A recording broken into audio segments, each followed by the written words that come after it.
내 부모를 공경하라. 그리하면 너희 하나님 나 여호와가 네게 준 땅에서 내 생명이 길리라. 내 아들아, 내 아버지의 훈계를 들으며 내 어머니의 법을 떠나지 말라. 이는 내 머리에 아름다운 관이요 내 목에 금사슬이니라. 너 낳은 아버지에게 청조하고 내 늙은 어머니를 경여기지 말지니라. 네 부모를 즐겁게 하며 너 낳은 어머니를 기쁘게 하라. 자녀들아, 너희 부모를 주 안에서 순종하라. 이것이 옳으니라. 네 아버지와 어머니를 공경하라. 이것이 약속 있는 첫 계명이니 이는 내가 잘되고 땅에서 장수하리라. 아멘. 구약성경 룻기서를 보겠습니다. 구약성경 402페이지에 룻기 1장 14절 18절까지 말씀을 봅니다. 룻기서 1장 14절 18절까지 말씀 제가 봉독해 드립니다. 그들이 소리를 높여 다시 울더니 오르반은 그 시므에게 입맞추되 룻은 그를 쫓았더라. 나오미가 또 가로되 보라, 내 동선 그 백성과 그 신에게로 돌아가나니 너도 동선을 따라 돌아가라. 룻이 가로되 나로 어머니를 떠나며 어머니를 떠나지 말고 돌아가라. 강권하지 마옵소서. 어머니께서 가시는 곳에 나도 가고 어머니께서 유숙하시는 곳에서 나도 유숙하겠나이다. 어머니 백성이 나의 백성이 되고 어머니 하나님이 나의 하나님이 되시리니 어머니께서 죽으시는 곳에서 나도 죽어 거기 장사될 것이라. 만일 내가 죽는 일에 어머니와 떠나면 여호와께서 내게 벌을 내리시고 더 내리시기를 원하나이다. 나오미가 룻의 자기와 함께 가기로 굳게 결심을 보고 그에게 말하기를 그치니라. 아멘. 룻기서 1장 14절 18절 말씀을 중심으로 어머니 하나님이 나의 하나님 라는 제목으로 어버이 주일에 어린이 주일에 하게 주신 말씀을 받도록 합니다. 이제 우리 함께 기도하도록 합니다. 매년 다가오는 어린이 주일 어버이 주일이지만 우리는 그때만 자녀를 위해서 그날만 어버이를 위해서 우리가 하루를 보내는데 사실은 그 삶 속에서 자녀 사랑, 삶 속에서 부모 사랑 효도를 해야 되는 겁니다. 되돌아보니까 내 자녀에게 내 부모에게 온전한 사랑으로 일상생활 하지 못했던 것, 그렇게 섬기지 못했던 것 하나님께 회개하는 시간 갖도록 하고 이제부터라도 이제 하게 주신 가정과 가족을 늘 사랑으로 은혜로 지켜나갈 것을 다짐하는 시간이 될 줄로 믿습니다. 이 시간 그런 하나님 앞에 다짐하는 시간 갖도록 하고 오늘도 알려서 주시는 말씀에 은혜 받도록 성령님 감동을 주시옵소서. 이와 주의 하나님 기도하게 됩니다. 하나님 아버지 감사합니다. 매년 5월 첫째 주일만 되면은 어린이 주일로 어버이 주일로 우리가 앞에 감사한 마음으로 예배드렸는데 그날만 감사요 그날만 사랑이 아니라 우리 일생 동안 자녀를 사랑하고 잘 보살피며 양육시키며 일생 동안 부모를 사랑하며 공경하며 살아야 되는데 현실은 그렇지 못한 어려운 삶을 살아가고 있음에 지나간 날 되돌아오면서 회개하는 심령으로 기도합니다. 하나님, 이 땅에 사는 모든 어린 자녀들을 지켜주시고 그들의 국가의 미래인데 그들이 건강하고 지혜롭게 하나님을 잘 섬기며 살아가는 하나님의 자녀들이 다르게 도와주시고 이 땅에 부모님들을 또한 특별히 하나님 기억해 주시고 부모님들이 연로하시고 질병에 걸리고 가난 속에서 여러 환경 속에서 많은 어려움을 당하고 있는 모든 부모님들을 하나님 일일이 다 기억해 주시고 하나님 그들을 다 보호하여 주시옵소서. 자녀들은 사업과 직장에 바빠서 사실은 요새 세상 환경 때문에 부모가 너무 소외당하는 삶을 살아가고 있는 것을 솔직히 고백하면서 그러한 그럼에도 불구하고 믿음 안에 살게 도와주시고 하나님의 은혜로 살게 도와주시옵소서. 오늘도 하나님께 주신 이 말씀으로 저희들이 은혜 받기 원합니다. 말씀을 전하는 주의 종이나 말씀을 듣는 주의 백성들에게도 성령의 감동, 성령의 권능으로 충만하게 임하여 주옵소서. 예수 그리스도로 감사하며 간절히 기도합니다. 아멘. 아멘. 할렐루야. 할렐루야. 아멘. 우리 서로 인사하여 성령 충만합시다. 서로를 축복해요. 주님 이름으로 축복합니다. 주님 이름으로 축복합니다. 아멘. 매년 어린이 주일, 어버이 주일하면 맨날 똑같은 말씀을 반복해서 어떻게 되는데, 왜냐면은 하루만 어린이날이 아니라 하루만 어버이날이 아니라 우리는 삶 속에서 자녀를 사랑하고 그렇죠. 삶 속에서 부모를 섬기고 공경해야 되는 것인데 지금 여건이 그렇게 되지는 못해요. 그죠? 왜 그러냐면은 삶 속에서 그냥 평범하게 효를 해야 돼요. 뭐 그날 하루 그날 좀 잘 좀 해드리려고 뭐 여행에다가 뭐 특별히 무슨 뭐 계획을 세워가지고 자녀에게 부모에게 잘해주려고 하다 보니까 괜히 부담이 커. 그죠? 부담이 커. 그냥 평상시에 부모님과 이심전심이 돼서 대화가 잘 통하면은, 그리고 이심전심, 아버지 마음도 엄마 마음도 자녀의 마음도 서로가 알아주고 통하면은 그게 바로 효가 되는 거예요. 그게 자녀 사랑이 되는 거예요. 그런데 이게 안 되니까 갈등이 생기고 어떤 때 미움이 생기고 그렇게 되는 거 아니겠습니까?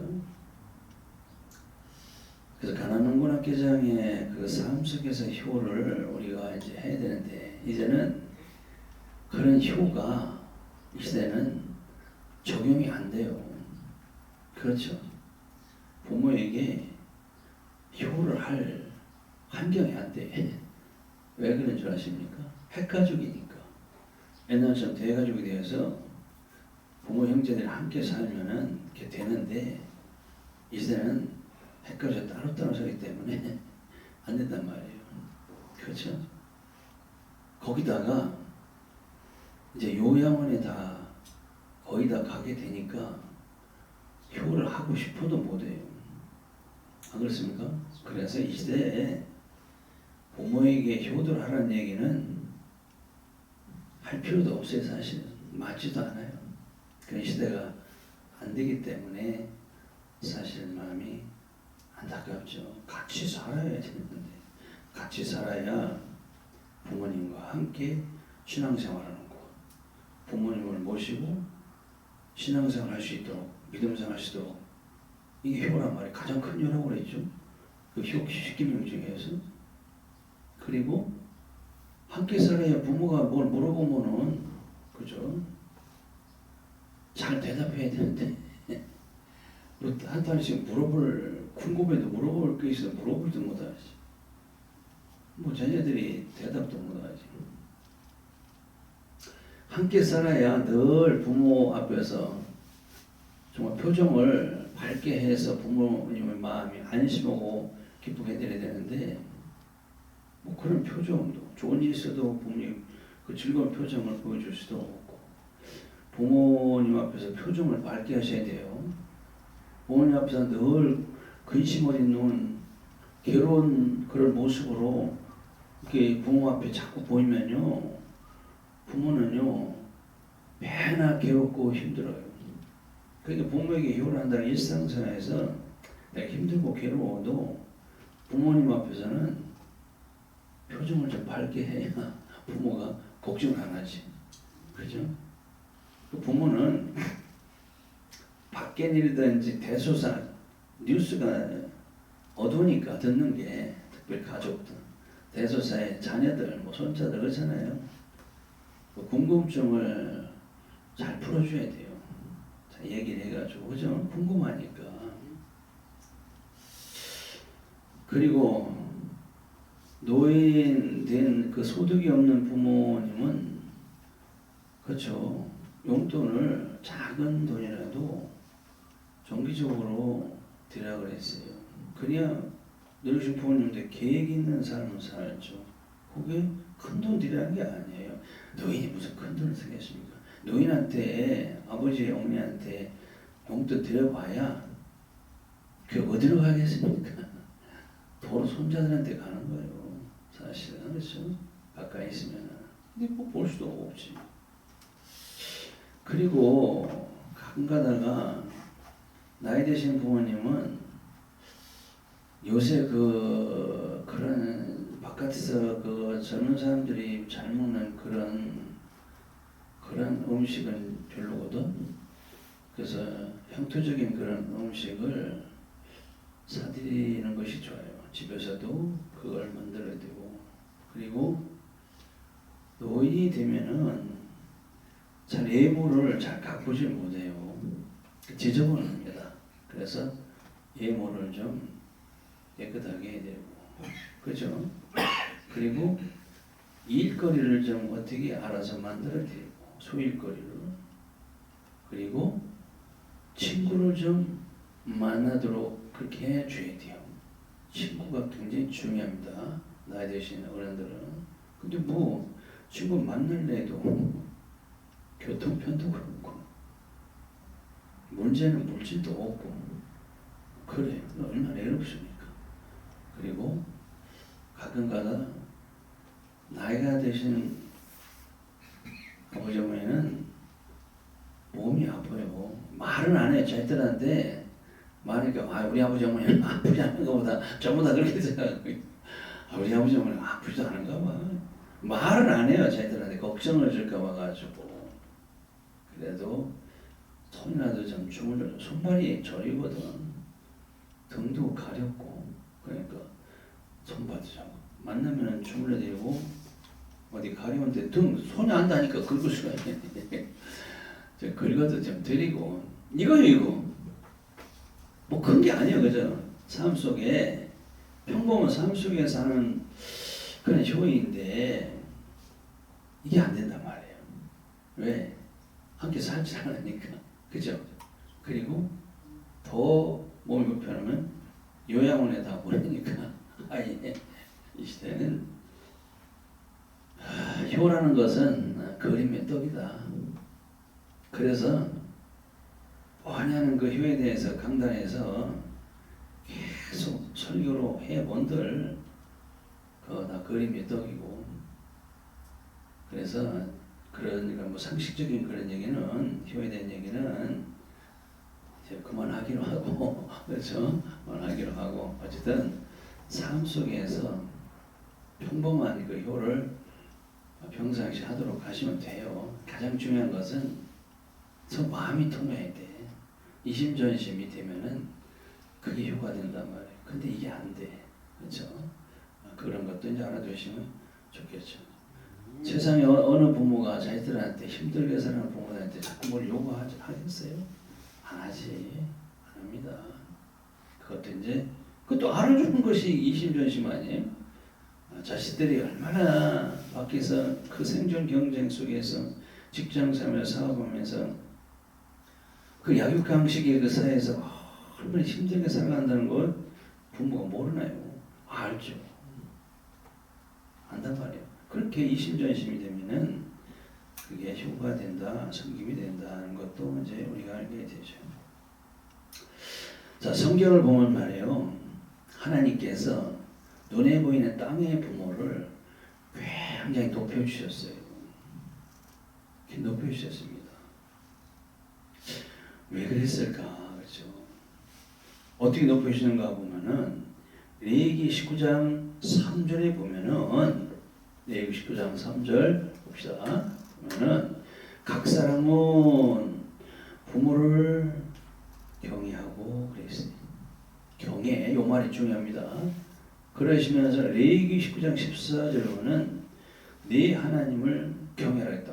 먼저 하나님을 경외하고 각 사람은 네 부모를 경외하라 했으면 좀 이해가 가는데 먼저 네 부모님을 각 사람은 경외가 뭐죠? 두려워서 공경하는 걸 경외라고 합니다.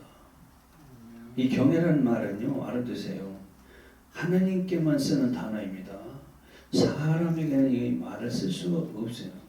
그러니까 우리가 성경에서는 그 아브라함, 모세, 다윗, 얼마나 훌륭한 기라성 같은 그 신앙 인물들이 많지 않습니까?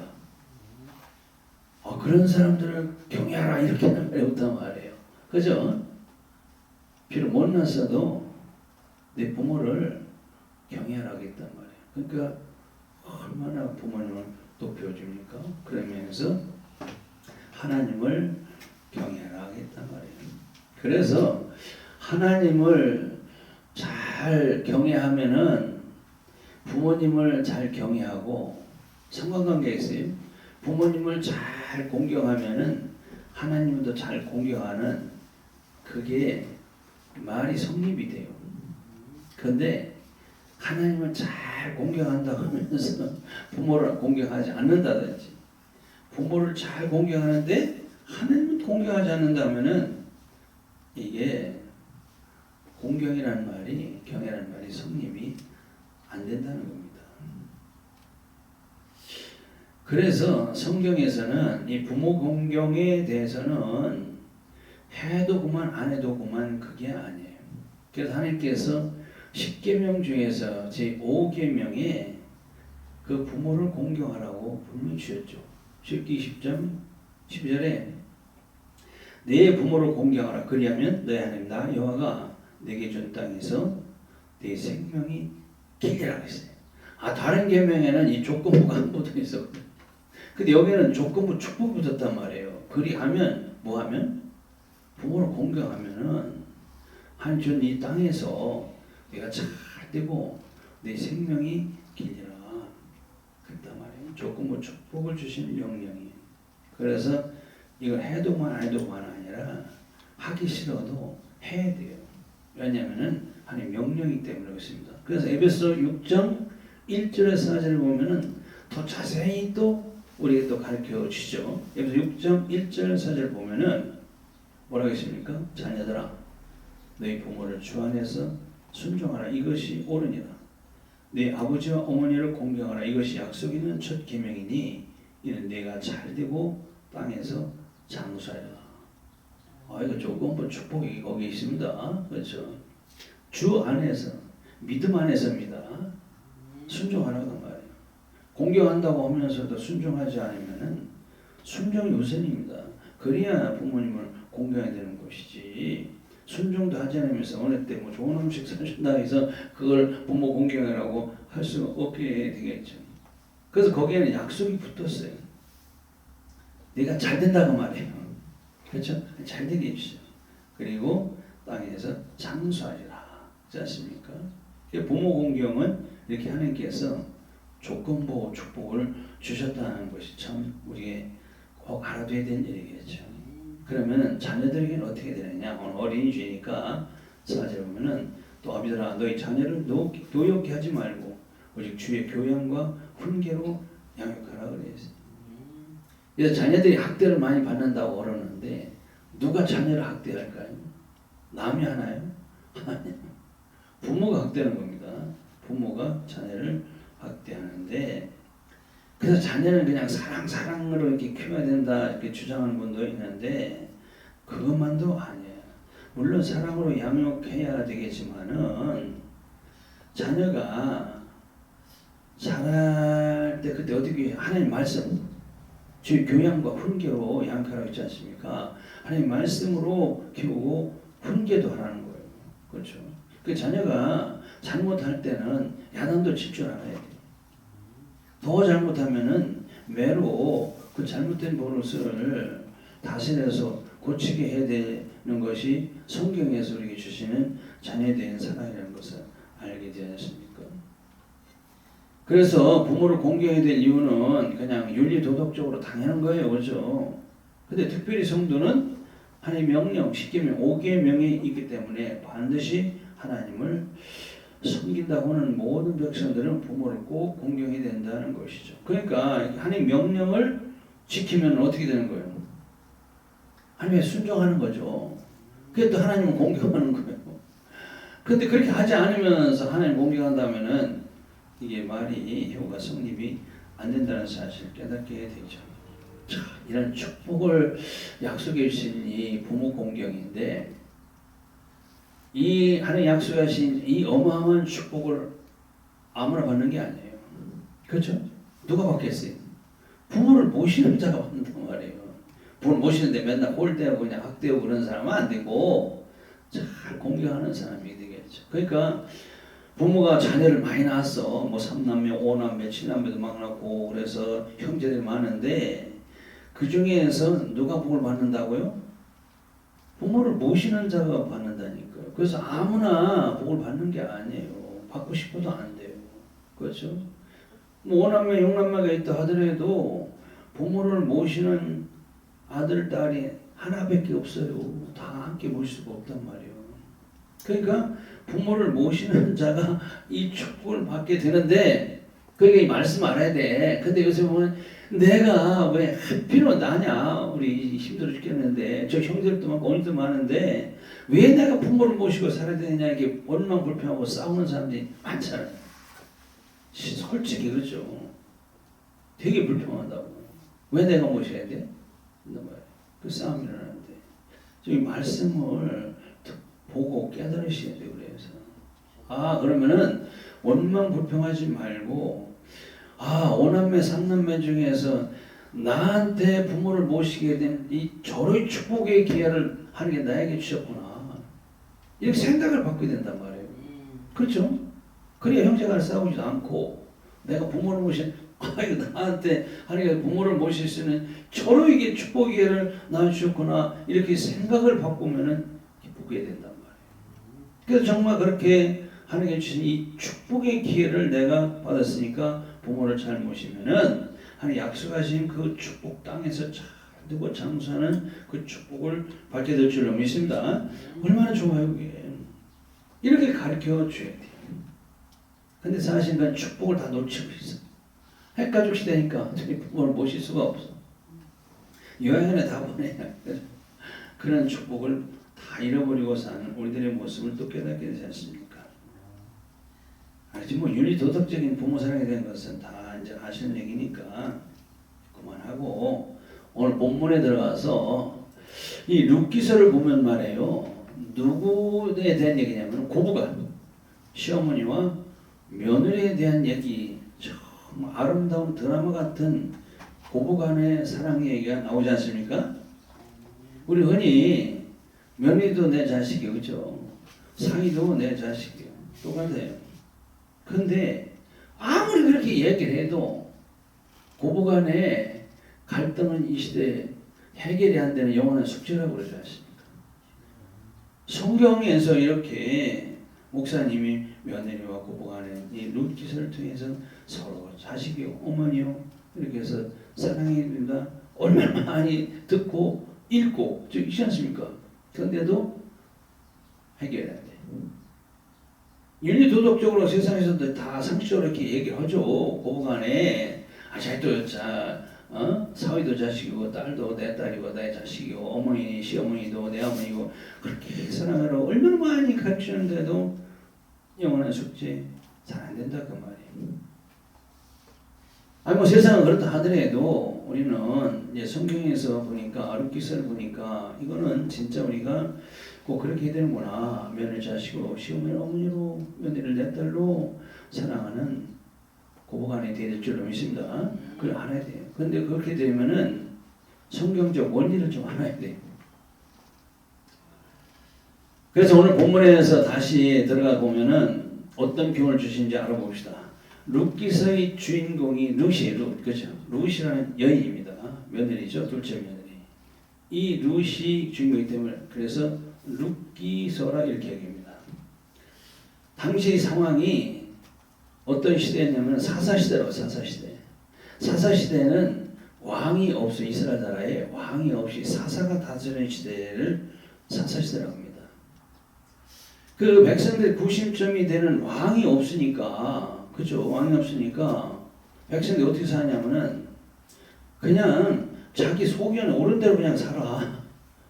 그 제멋대로 산다 그 말이에요. 아주 방종하고 산다 그 말이죠. 그러다 보니까 얼마나 죄를 많이 짓겠습니까? 그렇죠? 자기 마음대로. 그런 시대에 베들레헴에 엘리멜렉이라는 사람이 살고 있는데 그 사람이 나옴이라는 그 아내와 말년과 기련의 두 아들 요 네 식구가 살고 있었어요. 엘리멜렉의 가장이 나옴이라는 아내와 말년과 기련의 두 아들을 데리고 사는데 그때 그 베들레헴에 큰 흉년이 들었어요. 흉년. 여기 되면은 먹을 게 없어요. 그렇죠? 그럼 가장이 어떻게 했어요? 처자식을 먹여 살리려면은 이거 보통 문제가 아니지 않습니까? 그래서 가만히 소식을 들어보니까 저쪽 강 건너 모압 땅, 다른 나라죠. 모압 땅에는 먹을 게 많이 있다고 하더라. 그 흉년이 없다더라. 그러니까 처자식을 먹여 살리기 위해서 베들레헴을 떠나서 어디로 가느냐? 모압 땅으로 갑니다. 그렇죠? 거기 가서 행복하게 잘 살면 좋겠는데 기가 막히게 거기 가서 얼마 있다가 가장인 엘리멜렉 남편이 죽었어요. 그렇죠? 그래서 10년 세월에 말년과 기른 두 아들이 모압 여인을 아내로 받아 들어가지고 결혼해가지고 이제 큰 며느리가 오르바라는 며느리고 둘째 며느리가 룻이라는 며느리 이제 그렇게 행복하게 살 줄 알았는데 10년 세월에 자식도 낳지 못하고 두 아들이 다 죽었어요. 그렇죠? 그러면 남은 사람들 세 여인만 남았어요. 세 과부만 남은 홀로 된 여인만이 남아있다. 그 말이죠. 불행하게도. 기가 막힌 얘기인데 근데 나오미 시어머니가 어느 날 소식을 들어보니까 그 고향 땅 베들레헴이 이제 가뭄이 끝나가지고 농사가 잘 돼서 이제 먹고 살만한 먹을 게 있다더라. 이게 복음입니다. 기쁜 소식이죠. 그래서 이제 가야 되겠다. 그래서 두 며느리한테 나 이제 고향 땅으로 가야 되겠다 하니까 두 며느리가 어머니 함께 가십니다. 따라 나오지 않습니까? 오늘 본문에 보면은. 그런데 가만히 가다가 시어머니 나오미가 생각하니까 홀로 된 젊은이 두 과부 며느리를 거기서 고향 땅으로 데려가 본들 이 두 며느리의 삶이 그렇게 행복할 것 같지 않아요. 왜? 남편이 없으니까. 그렇죠? 그 여인들에게, 며느리에게. 그래서 안 되겠다. 내 젊은데 내 친정집으로 돌아가가지고 거기서 새로운 남편 얻어가지고 행복하게 살아라. 나 혼자 갈란다 했단 말이야. 그게 두 며느리가 울면서 안 돼요 어머니. 어머니는 같이 가겠습니다. 그런 얘기가 나오지 않습니까? 오늘 본문에 보니까. 그래서 시어머니 나오미가 안 돼. 가봐야 될 희망이 없어. 그러니까 여기서 재혼해가지고 잘 살아. 다시 돌아가라고 했지 않습니까? 그래서 이제 오늘 본문의 14절에 보니까 그들이 소리 높여 울더니 그렇죠? 큰 며느리 오르바는 자꾸 시어머니 가라고 그러니까 시어머니한테 입맞춤을 했다는 것은 작별 인사라고 같다 그 말이에요. 오늘 본문의 14절 그죠? 그런데 룻은 안 가. 부쫓았더라. 그러니까 시어머니 치마자를 붙들고 늘어졌다고 나 같이 가겠다 그 말이죠. 쉽게 얘기해서 그렇죠? 이 사람이 우는 것도 두 가지가 있어요. 그죠? 성경적으로 제가 말씀드립니다. 그냥 감정적으로 감정이 복받쳐서 오는 이 감정이 참 예민한 분들은 조그마한 건 막 울잖아요. 감정적인 울음이 있고 믿음 안에서 오는 사람이 있어요. 믿음적인 울음이 있다. 두 가지 울음이 있다. 그 얘기. 지금 교회 안에서는 이제 그런 얘기죠. 믿음 세상 사람도 믿음적인 울음이 어디서 세상에 그죠? 우리는 이제 그렇게 두 가지로 보는 겁니다. 그래서 여기서 감정적인 눈물을 펑펑 흘리는 여인이 누굴까? 큰 며느리 오르바라 그 말이에요. 그리고 믿음적인 그 눈물을 흘리는 여인이 바로 작은 며느리 룻이란 말입니다. 이렇게 사람들이 흘리는 눈물의 질이 다르다고 그럽니다.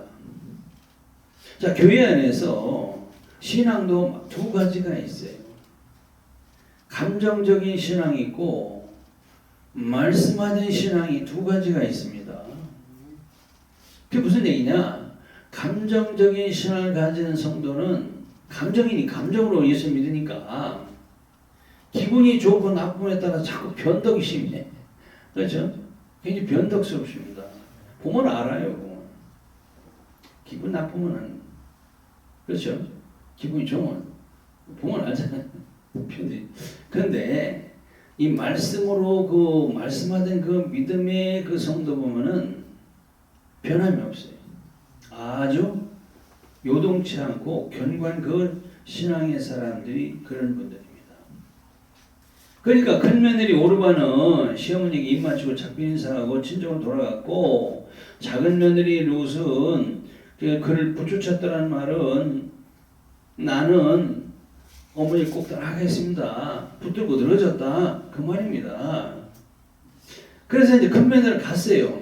근데 작은 며느리를 안 가고 자꾸 붙들고 따라오니까 이 시어머니가 그 본심을 알기 위해서 진짜 진심을 알기 위해서 또 다시 한번 테스트 한번 해보는 거예요. 네 동서 갔잖냐 친정으로.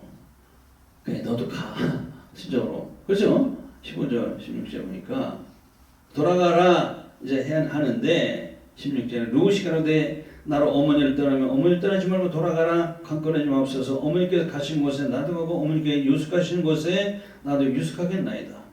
어머니 백성이 나의 백성이 되고 어머니 하나님이 나의 하나님이 되시리니 어머니께서 죽으시는 곳에 나도 죽고 거기 장사될 것이다. 만일 내가 죽는 일에 어머니를 떠나면 여호와께서 내게 벌을 내리시고 더 내리시기를 원하니다. 나오미가 룻의 자기와 함께 가기로 굳게 결심하고 그에게 말하기를 끝이야. 더 이상 가라 소리 안 해요. 아 진심이었구나.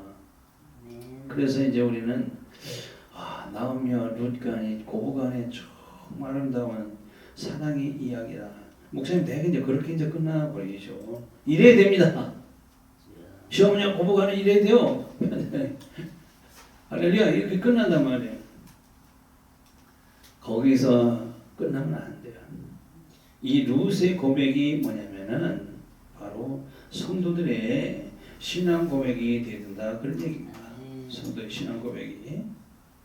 그래서 말씀 다시 정리해 보면은 자 엘리멜렉의 그 가정이 언제 불행이 닥쳤느냐 그거죠.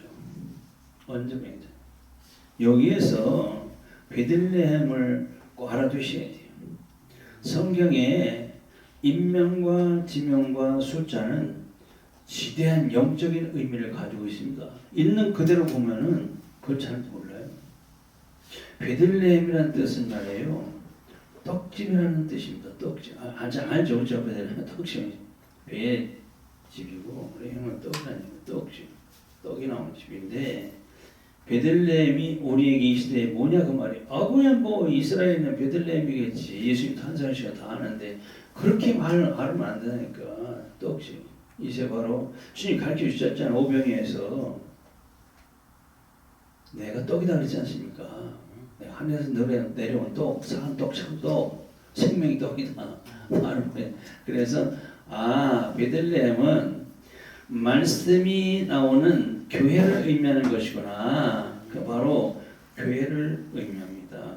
그러니까 그들에게 왜 흉년이 왔냐? 아까 방종하며 살았다잖아요. 하나님을 제대로 안 섬기고 제 멋대로 살면은요 교회를 중심으로 살면은 그게 아닌데 자기 멋대로 살다 보니까 바로 말씀의 흉년이 왔다 그런 얘기입니다. 말씀의 반드시 그게 됩니다. 이 시대 성도에게도 교회를 떠나면은 하늘의 그 말씀 양식이 완전히 떨어져 버려요. 흉년이 그대로 오게 됩니다. 영혼이 죽어요. 그들이 언제 과부가 됐죠? 베들레헴을 떠나서 모압으로 가니까 다 과부가 됐어요. 홀로 된 여인이 됐다 그 말이죠. 똑같아요.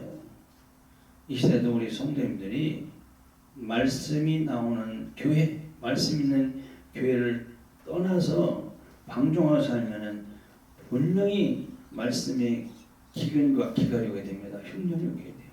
그리고 홀로 된 여인이 되고요. 무슨 얘기냐면은 우리 남편 대신 주님이 떠나셔요. 똑같은 얘기예요. 똑같은 얘기입니다. 지금 룻기서의 그때 그 상황이 현재 우리들에게 똑같이 되어지는 거예요. 이게 중요하지 않습니까? 제가 그래서 그걸 잡고 현실에 맞게끔 말씀을 전하는 거예요. 바로 베들레헴이었구나. 그러면 엘리멜렉은 무슨 뜻일까? 엘리멜렉은 하나님 왕이시다 이런 뜻이에요. 나음이 무슨 뜻일까? 나의 기쁨이라는 뜻이에요. 말려는 무슨 뜻일까? 말려는 슬픔이라는 뜻이에요. 기르는 무슨 뜻일까? 병이라는 뜻이에요. 그래서 나오미는 남편 엘리멜렉이 있을 때 기쁨이 있는 거예요. 남편이 있을 때 기쁨이 있죠. 나오미 그런데. 근데 남편이 죽으니까 20절에 보면 나를 나오미라 하지 말고 나를 마라라 하라 하지 않습니까? 마라는 쓰다는 얘기예요. 그러니까 남편이 죽어서 없으니까 홀로 된 여인은 마음이 쓰겠죠. 똑같은 얘기예요. 하나님이 나를 떠나면은 우리 성도들이 마음이 늘 써요. 그렇죠. 즐거움이 없어요. 마찬가지. 역시 교회를 떠나면 똑같아요. 말년과 기련, 베들레헴을 떠났더니 병이 들어서 죽는 슬픔을 당했어요. 그렇죠? 말년은 바로 슬픔이고 기련은 죽음이라고 하지 않습니까? 다 병이라고 하지 않습니까? 그러니까 다 죽어서 병이 들어서 슬픔을 당하게 되지 않습니까? 그리고 오르반은 뭐냐? 목덜미란 뜻이에요. 베들레헴을 가야 되는데, 교회를 가야 되는데 오르반을 가려고 하다가 친정이라는 그 뒤에서 목덜미를 잡아당겨가지고 천자 돌아갔다 그 말이에요. 오늘 교회 나오려고 하다가 누군가 내 목덜미를 잡아가지고 교회 못 가게 하는 경우가 똑같아요. 누군가 부모가 자기들 가려고 돼. 야 오늘 어디 가자 해서 못 가. 목덜미 잡혀 돌아갔어. 아내가 남편이 똑같은 얘기입니다. 목덜미. 룻은 뭐냐? 베들레헴에 갔죠. 교회 갔어요. 그래서 자손이 된 성도의 상징이다. 그런 얘기입니다. 그러면은 룻이 언제 신랑을 만나 다시 또 재혼해가지고 행복하게 살게 되느냐? 시어머니가요. 끝까지 죽으면 죽으라고 그 나오미를 따라간 룻에게 시어머니가 중매를 합니다. 그렇죠? 누굴 중매? 며느리 작은 며느리 남편감을 중매했다고 말이죠. 보아스라는 멋진 부자 능력자를 중매해가지고 그때 룻이 그와 결혼해서 고생 끝 행복 시작 그렇게 되는 내용이 바로 룻기서입니다. 그래서 시어머니 중매는 나오미가 누구일까? 그렇죠? 바로 이 시대 주의 종의 상징이라고 했어요. 성령님이라고 해도 상관이 없어요. 왜? 주의 종 심령에 성령께서 계셔서 성령 쫓아 행하기 때문에 똑같아요. 그래서 주의 종도 내 심령에 계신 성령께서 떠나시면은요 기쁘지를 않아요. 마음이 썩어집니다. 마라가 된다는 것이죠. 똑같아요. 그래서 목사님과 성도 간에는 시어머니와 며느리 간의 관계와 똑같은 거예요. 그래서 늘 참견을 합니다. 목사님이 성도들이 일일이 자꾸 참견하지 않습니까? 시어머니가 며느리를 참견하듯이 똑같아요. 그런데 며느리가 시어머니가 참견한다고 순종을 안 하면요 시어머니 굉장히 힘들어요. 그죠? 똑같아요. 며느리가 말을 한다면 시어머니 얼마나 힘들겠습니까? 똑같아요. 목사님과 성도의 관계에서 목사님이 성도들에게 좀 순종 좀 할 것을 요구를 하는데 간섭을 하는데도 순종을 하면은 목사님은 너무 힘들어 괴로워요. 아 그런 관계가 있구나. 그것을 또 이제 깨닫게 되는 것이죠. 그래서 룻의 믿음으로 목사님을 죽으면 죽어라 이렇게 순종하며 따라다니는 그 성도에는 누구를 중매하냐면은 예수님을 만나겠죠. 자, 우리 교회가 그렇죠. 오작교 하늘오작교 유튜브 알죠? 이게 뭐냐? 이게 도대체고 오작교 오직 작은 교회를 추구하면서도 가장 중요한 것은 말씀으로 신랑 되신 하나님을 만나게 해주는 교회가 오작교구나. 이걸 알면 이제 이해가 잘 될 거예요. 저는 언제나 그렇게 사역을 합니다. 말씀으로 하나님을 자꾸 만나게 해줘야 돼요. 교회 왜 갑니까? 누굴 만나러 가는 거예요? 하나님 만나러 가는데 하나님을 만나게 해주는 엉뚱한 세상 것을 자꾸 이렇게 주입시키는 세상 것을 만나게 되면 그 사람이 올바른 성도가 되겠습니까? 그게 이제 큰 문제죠. 오늘 똑같은 얘기예요. 그래서 사도 바울은 자신을 고린도후서 11장 2절에 봅시다. 거기 보면은 뭐라 하시면 내가 하나님의 열심으로 너희를 위해 열심을 내는 내가 너희를 정결한 처녀로 한 남편이 그리스도께 드리려고 중매하면 했어요. 아, 목사님이 중매장이구나. 무슨 중매장이요? 예수님 신부된 성도들과 예수님과 만나게 해서 결혼시키는 거, 임마누엘. 이게 바로 목사님의 삶이구나. 이런 것도 성도들이 알아두시면 좋아요. 아, 근데 우리 목사님은 교회 가니까 좀 말씀으로 좀 하나님 만나게, 주님 만나게 해줘야지. 맨날 무슨 얘기만, 엉뚱한 얘기만 한다면은 이런 얘기만 안 되는데. 이제 눈치 바른 성도는 다 알아요. 그렇죠? 오늘 내가 하나님 만나러 교회에 왔는데 말씀으로 오시지 않습니까? 눈에 보이게 하나님, 예수님 오셔요? 안 보이잖아요. 말씀으로 오신다고 했잖아요. 목사님 말씀으로 나를 주님과 만나게 해주는 것이구나. 내가 만나고 돌아가는 것이구나. 할렐루야. 그렇게 알아두시면 좋아요. 이제 말씀을 정리해요. 이제는 갈등과 분열과 대립의 시대예요. 그죠? 보면 알죠. 룻은 이 시대에 성도를 의미한다고 했어요. 그래서 고부 간의 갈등도 부모 자녀 간의 갈등도 주의 종과 성도와 성도 간의 갈등 해결 방법은 오늘 룻의 그 믿음의 고백처럼 어머니 하나님이 나의 하나님이요 이 고백한 것처럼 그렇죠. 며느리 하나님이 시어머니 하나님이요. 그렇죠. 시어머니 하나님이 며느리 하나님이라고 그 말이에요. 부모의 하나님이 자식의 하나님, 자식의 하나님이 부모의 하나님이요. 목사님의 하나님이 성도의 하나님이고 성도의 하나님이 목사님, 옆에는 성도의 하나님인데 옆에 나의 성도의 하나님이 된다 그 말이에요. 이렇게 같은 하나님이 될 때, 그래서 같은 믿음이 될 때 갈등이 없는 삶이 된다 그 얘기예요. 근데 보면 마치 서로 다른 하나님처럼 믿고 살고 있어. 그렇죠? 저 교회 다니는 권사님, 이 교회 다니는 권사님 서로 달라. 그래서 말도 안 해. 같이 기도하자고도 안 해. 옆에 교회가 있어도 아 우리는 어떤 교회인데 저 교회 하나님은 다른 것 같아. 안 해. 마지막으로 우크라이나와 러시아 전쟁 차별잖아요. 도대체 왜 안 끝나냐? 저 사람만 죽여가면서. 그 종교가 무슨 종교예요? 똑같이 종교예요. 똑같이 종교란 말이에요. 똑같이 하나님은 종교란 말이에요. 러시아나 우크라이나. 근데 보면은 저렇게 서로 원수가 돼서 종전도 안 하고 계속하는 거 보면은 저들이 믿는 하나님 다르단 말이에요. 믿음이 다르다 그 말이죠. 그러니까 이게 안 끝나는 거예요. 이것을 끝마치려면은 이렇게 룻의 고백처럼 어머니 하나님이 나의 하나님이요. 아 러시아의 하나님 우리 하나님이고 우크라이나 하나님이 우리 하나님이다. 이 고백이 있어서 같은 믿음이 되어질 때 그때 이게 해결된다 그 얘기예요. 그렇죠? 성경에서 해결 주지 않습니까?